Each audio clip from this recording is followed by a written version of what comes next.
The Symphonic Ideal by H.P. Lovecraft. Just a year ago, the conservative had occasion to refer to his contemporary, the symphony, whose discontinuance last July is a matter of such keen regret amongst United members, though never formally affiliated with the association. It was widely known in amateur journalism as an exponent of the acquisition of happiness through conscientious service to humanity.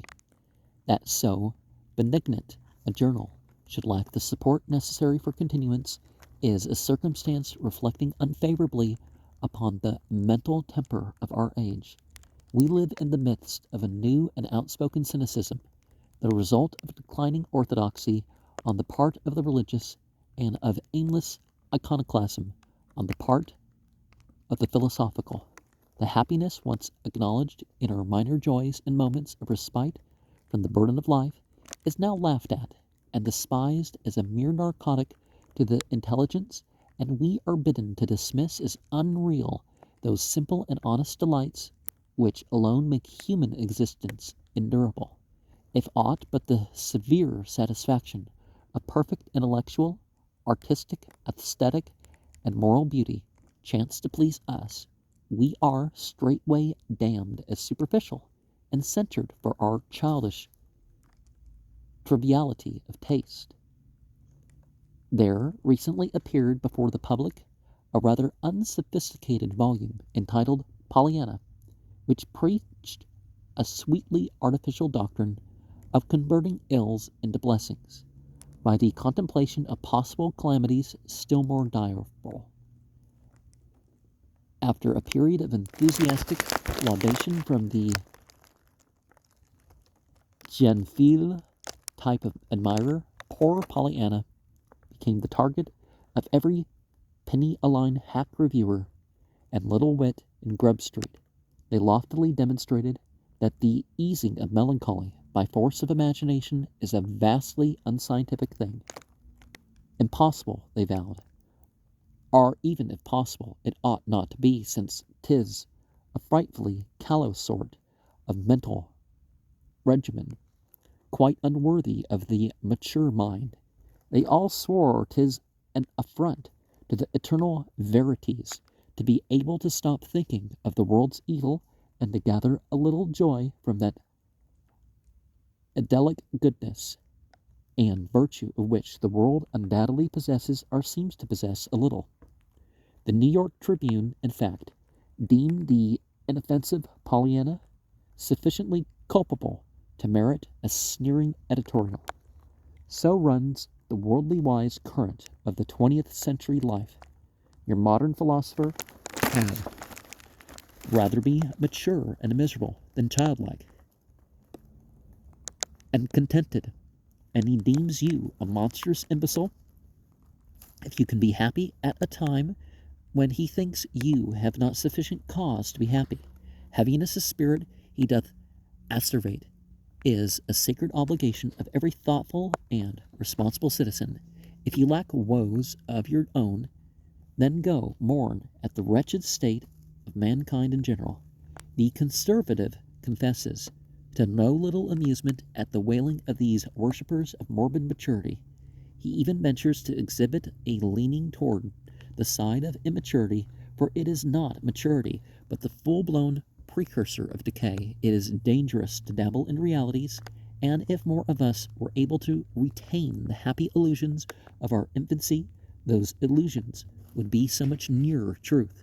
Can any of our apostles of sophistication define what they mean by real happiness?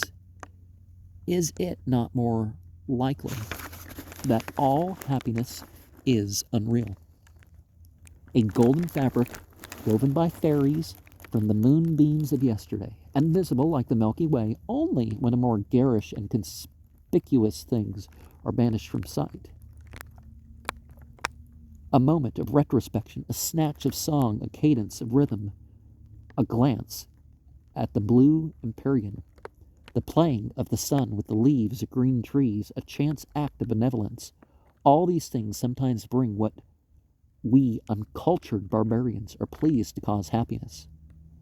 Must we be utterly condemned if such happiness be found to have no cause save in psychological reactions or psychological stimuli? It is certainly grateful surcease from the pain of living, and what more could we desire? Is not fragrance fragrance, whether it comes from the woodland violet or the stately cedar? If these simple pleasures be only drugs to help us forget reality, then let us accept the oblivion they offer. Nature designed them to soothe the roughness of our existence, and we should accept the gift with gratitude rather than reject it with scorn. On the pleasures of the fancy rests all the mighty framework of art, poesy, and song. Stark, mature reality leads to the suicide's vault. The conservative has more than once been rather severely taken to task for his love of the idyllic happiness of the unreal.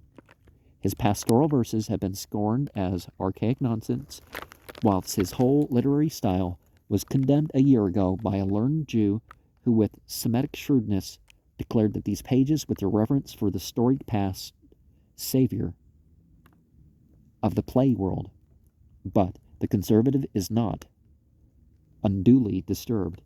He will linger on in his play world, delighting in the pleasures of the imagination, calling up shades of his beloved 18th century at will, and being as childish as he chooses, till second childhood itself overtakes him.